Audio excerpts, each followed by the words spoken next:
well, how did we get to this situation? How did we come to be here?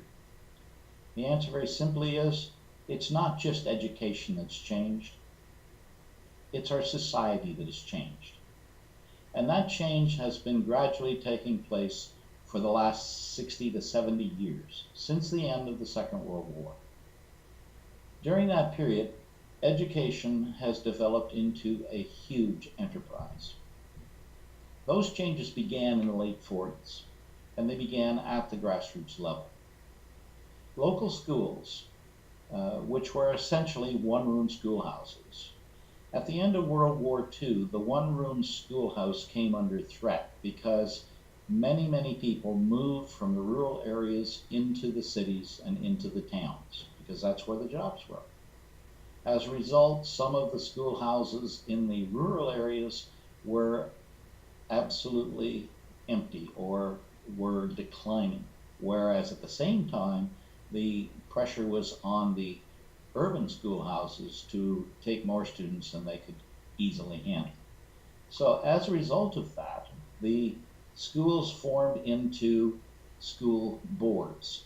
As these boards grew and as the need for more and bigger schools occurred, these boards grew into districts. And the districts became larger, and they became stronger, and they developed a central administrative system. But the bottom line was that the people at the bottom of the process, the parents, the children, the teachers, were essentially being squeezed out. Less and less control was held at the community level.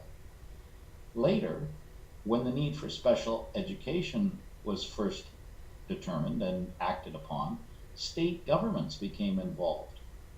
And they added an additional level of bureaucracy, and they removed the decision-making process even further from those they were attempting to serve. Well, it wasn't long before state grants were insufficient, and they needed to have national funds added to it.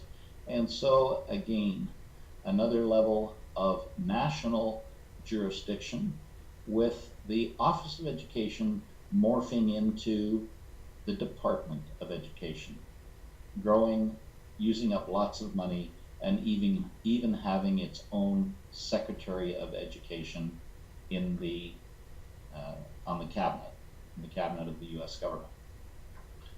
Now, the special education programs required that there be reporting to both state and federal jurisdictions, and so consequently, accountability became a part of the process. But that accountability was rarely left in the hands of the teachers or even the principals. That was done more at a federal level or at a state level, with jurisdictions that began to decide not only on the dollars involved, but also on some aspects of delivery of the service to the schools and districts. The parents, the teachers, other interested parties were more squeezed out of the decision-making process. And as a result of that, they lost heart. They lost their desire to be close to their schools. They lost the contacts they had that were at a community level.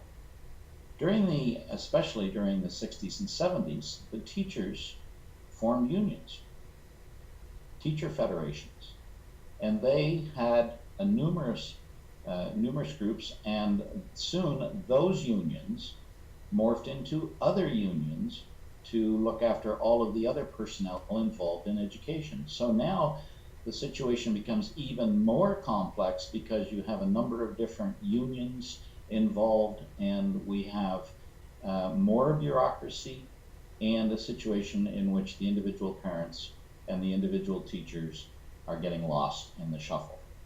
But it's a complex problem of how we got to be where we are today. The schools, as they became somewhat more impersonal and managed more top-down, then they also began not to be as sympathetic to the people they served.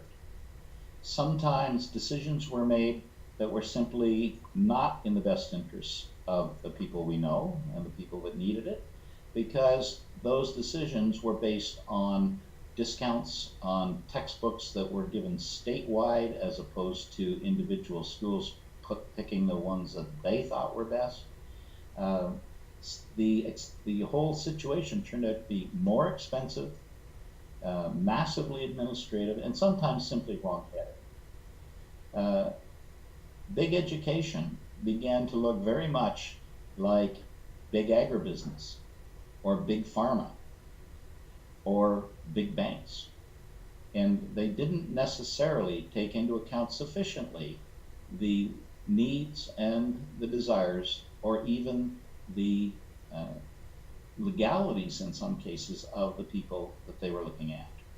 At the federal level, the US government has a diversion or a diffusion network called the What Works Clearinghouse. Now, the What Works Clearinghouse decides what information gets shared from the research. And they recently, arbitrarily, and without any explanation, simply determined that any research that was published more than 20 years ago would simply no longer be able to be shared with people. So consequently, two of the most important and largest studies ever done in US education were thrown over the side. The first one was the Follow-Through Project, in which direct instruction led the way throughout the entire time. The second one is the Sacagawea Project, which was a confirmation of the usefulness of precision teaching across 22 states for about almost a decade. And the result is that those studies are no longer available to teachers or anyone else. That is simply wrong-headed.